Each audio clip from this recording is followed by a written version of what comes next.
弟兄姊妹平安，今天是2024年的8月10号。今天的经文是诗篇34篇第1节到第8节，列王纪上卷第2章第1节到第9节，马太福音第7章第7节到11节。今天要跟大家分享的主题是寻求。圣经中谈到寻求上帝，英文的翻译是以 seek 来翻译，这是带有一个渴望的寻或是求，或者我们应该解释说它是更具有企图心的。寻求上帝是基督徒必须要做的一件事，因为不寻求上帝就无法得到保守跟赐福。就像那个出埃及记的以色列人面对的埃及法老王还有埃及人一样。因此我们知道基督徒寻求上帝都希望能够从上帝那里得到了保守，获得赐福。也正如大卫他交代他的儿子所罗门王的遗言当中，他也是这样的说道。事实上是上帝告诉大卫王的事情。列王纪上卷第2章第1节到第9节，大卫临终的时候嘱咐他的儿子所罗门王，我离世的时候到了，你要刚强，做大丈夫，你要遵守上主你的上帝的命令，顺从他一切的法律诫命，就是那记载在摩西法律书的命令。这样无论你到哪里，你所做的每一件事都会成功。如果你顺服主，他一定会守住他的诺言，就是说只要我的后代谨守他的命令，一心一意忠心于他，他们就能够长久统治以色列。还有一件事你知道的，约押杀了以色列军队的2个元帅，尼尔的儿子亚尼尔和以帖的儿子亚玛撒。你要记得他在太平的日子杀了他们，像是暂时屠杀一样。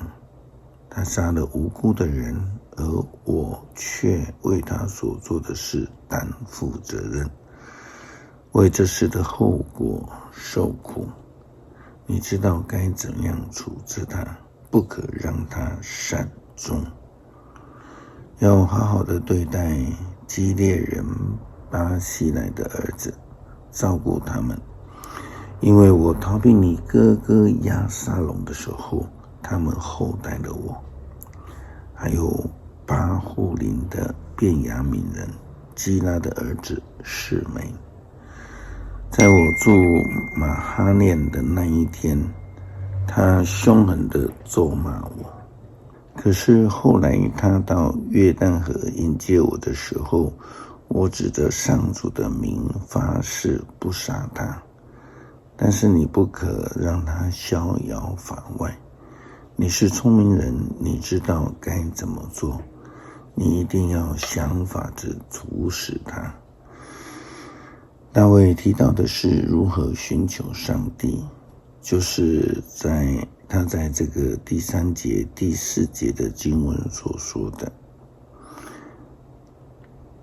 你要遵守上主你上帝的命令，顺从他一切的律法诫命，就是那记载在摩西法律书上的命令。这样无论你到哪里，你所做的每一件事情都会成功。如果你顺服上主，他一定会守住他的诺言，就是说只要我的后代谨守他的命令，一心一意忠心于他，他们就能够长久统治以色列。耶稣基督告诉跟随者说，应当要寻求上帝，因为这是上帝给世人的一个应许，也就如同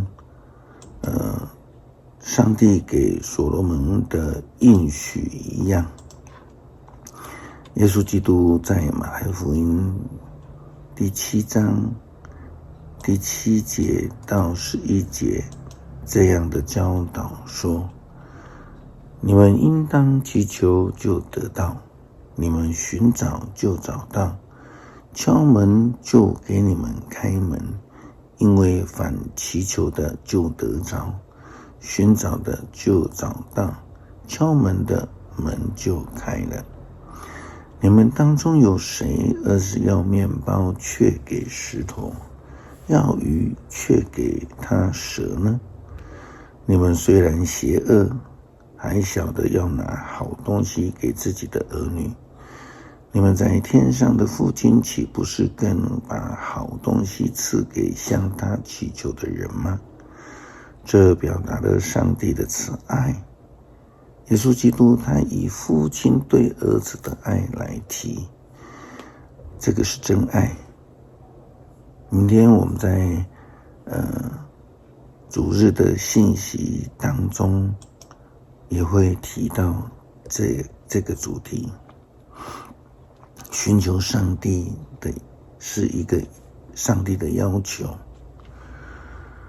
同时也是上帝赐给人的一个赐福的方式跟管道。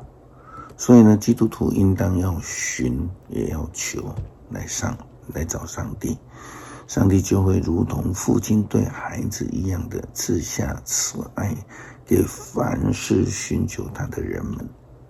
诗篇34篇第1节到第8节，我要时常感谢上主，我要不断的赞美他，我要歌颂他的作为，愿被压迫的人听见了都欢喜，要跟我一同歌颂上主的伟大。我们一同来赞扬他的名，祈求上主，他就垂听，他救我脱离一切的恐惧。被压迫的人仰望他，就有喜乐，他们永不至于失望。上主垂听孤苦无助的呼求，他救他们脱离一切的患难。上主的天使保护敬畏他的人，救他们脱离危险，要亲自体验上主的美善。投靠他的人多么有福啊！主啊，我们寻求你在我们的生命中的每一天、每一时、每一刻。求主你帮助我们，愿意谦卑顺服主的诫命，来寻求你的道路，得到你的保守和赐福。感谢主，祷告奉主耶稣基督圣名求，阿们。